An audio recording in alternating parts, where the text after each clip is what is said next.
Usomye mu byahishuriwe Yohana igice cy'indwi. When you read the book of Revelation chapter 7, aya ku murongo wa 13, verse 13, niho havuga ngo, it says, havuga bariko baravuga ukuntu Yohana yariko aravuga ukuntu babonye ishengero rinini.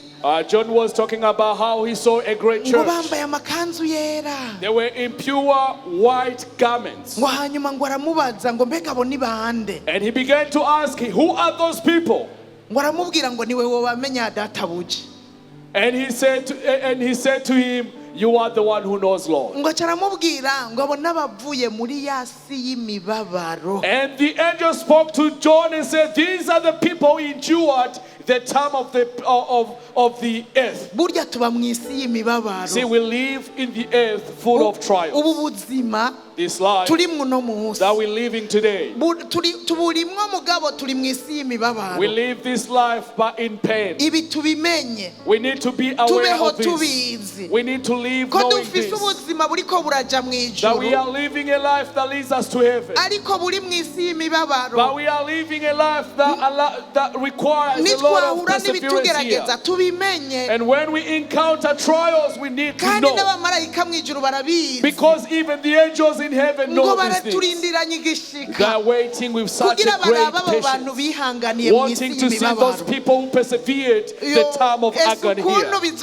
Oh, how pleasing it is going to be. When you go to heaven, angels celebrating. When we leave, we arrive in our great white garments, angels will be surprised, saying, who are these people? Who are these beautiful people? These are the people who have come from the earth. Oh, they kept their robes white and clean. They will be so surprised. They will say, how did you endure that earth? Did you live all these years in that earth? Were you able to overcome all those things? Or were you able to overcome those that were against you? Is it you who overcame hunger? Was it you who overcame sicknesses?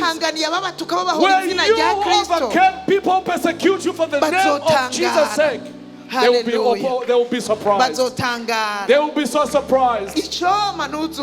I pray that you will not miss heaven. Oh, and I pray also that I will not miss. Because the time of today, let it not fool us. Do not be fooled by what you have. Life is not about riches.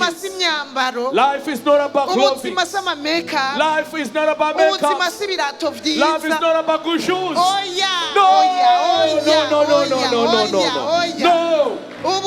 Life is about being able to persecute, to persevere any trials. Because life is nothing but a vapor perishes in a small time. So do not put your heart on the things of the earth.